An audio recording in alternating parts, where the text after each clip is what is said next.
Welcome to the Daily Egg. So, today we're going to talk about how much money we've spent so far. And this video will talk about how much money we spent on the fertility diagnostic process and basically everything we've done so far to get to the point of our first IUI. So, the most recent update is that we had a visit with our reproductive endocrinologist and we reviewed all of our diagnostic work. So, we'll talk a little bit about that first before we go into the costs.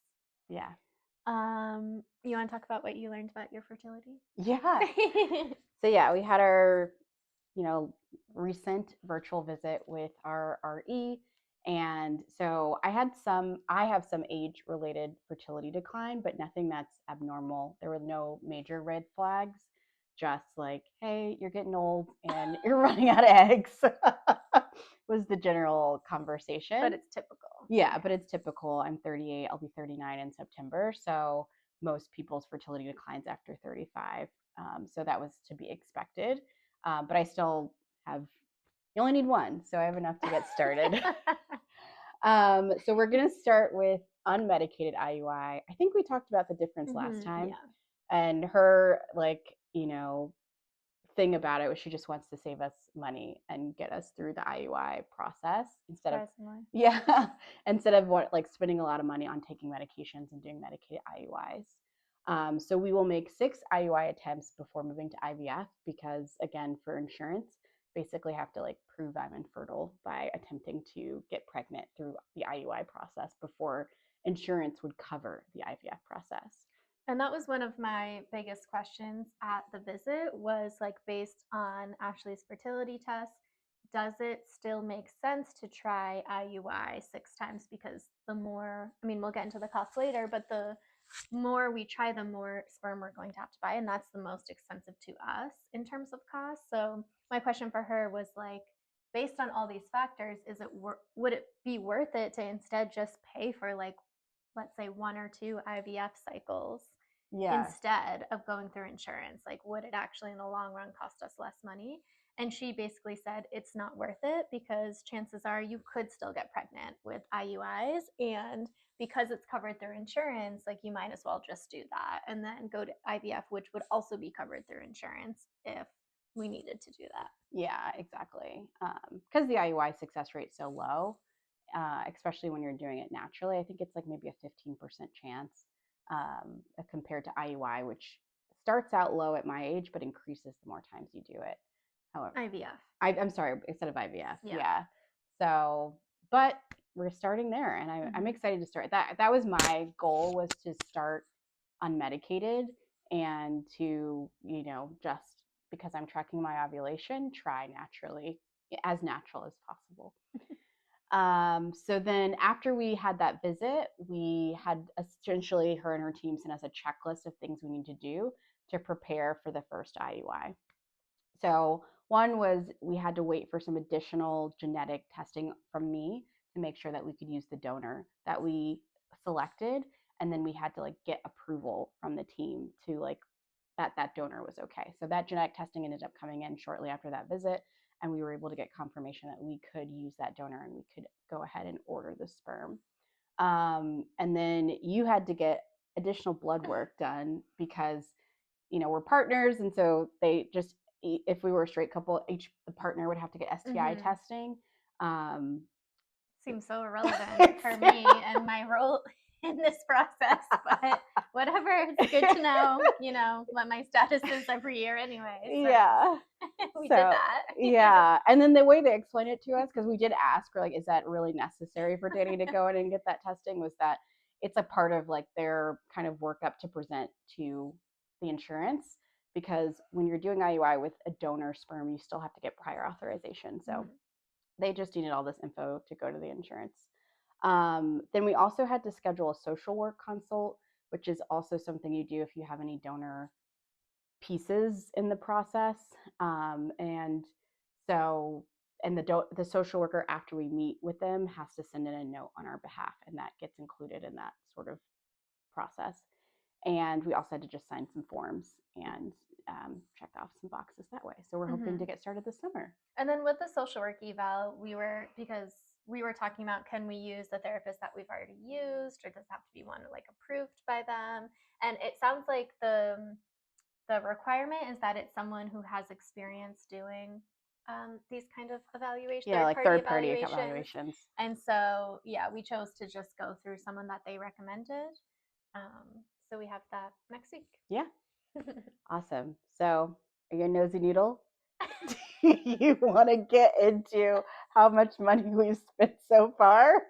I would want to know. Do you want me to go through this part or? Sure. Okay. So we'll just go in order of like what we did and how much it cost and what we ended up paying, and then what my insurance, since it's happening to my body first, and ended up paying to help us through the process. So first we had that first meeting with our doctor, that first consult, and that was where we reviewed our medical histories and she ordered a lot of our testing.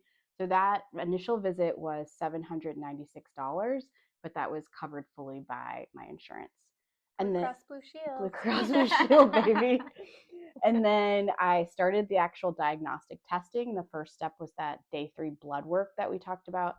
And that was like where they took like 13 vials of blood and did all that testing. So that was $3,918, but that also ended up being fully covered by insurance.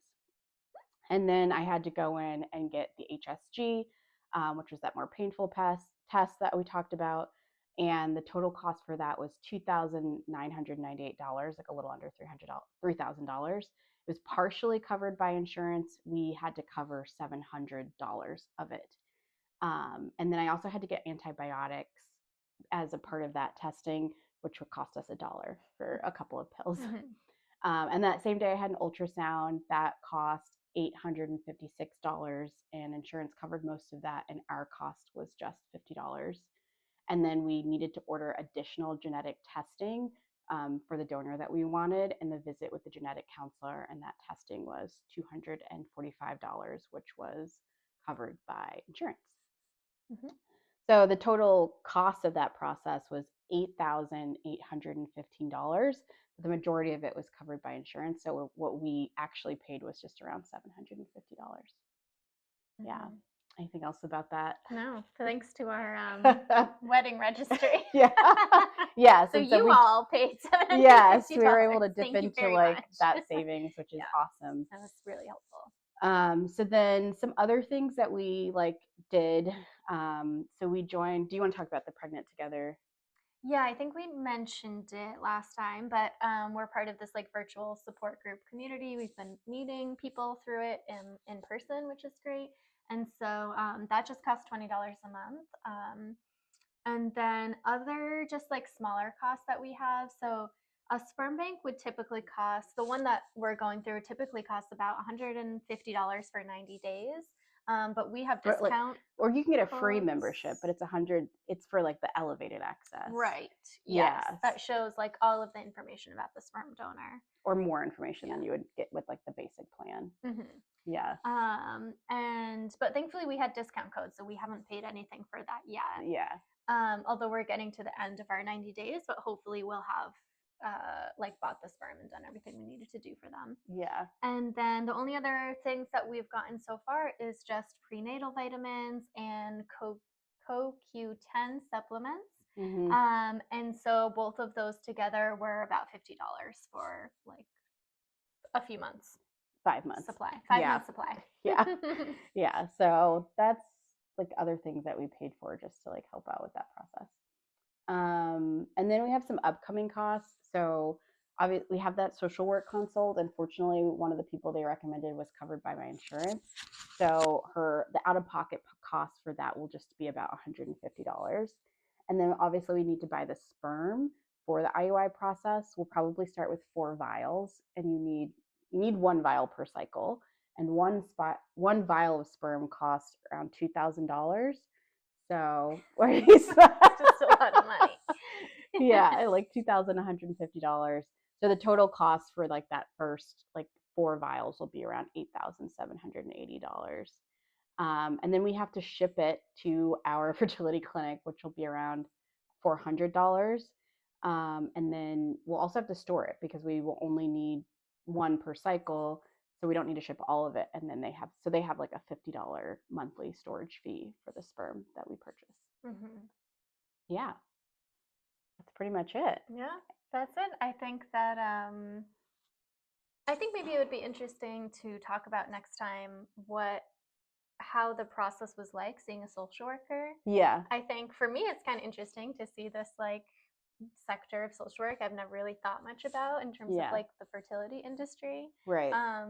But I'm hoping that she also asks us questions about, I don't know, just kind of like thinking more ahead of like what does it mean to have a child who is conceived with the help of a sperm donor. And even today, actually, through the Pregnant Together community, we watched this talk about disclosing donor conception, both like how to have those conversations with your child when it's age appropriate, and also how to have those conversations with the people in your life and strangers you just like meet on the street that says like who's the real mom or who's the dad, and kind of like thinking through those kinds of things will be interesting, I think, to talk to a social worker about.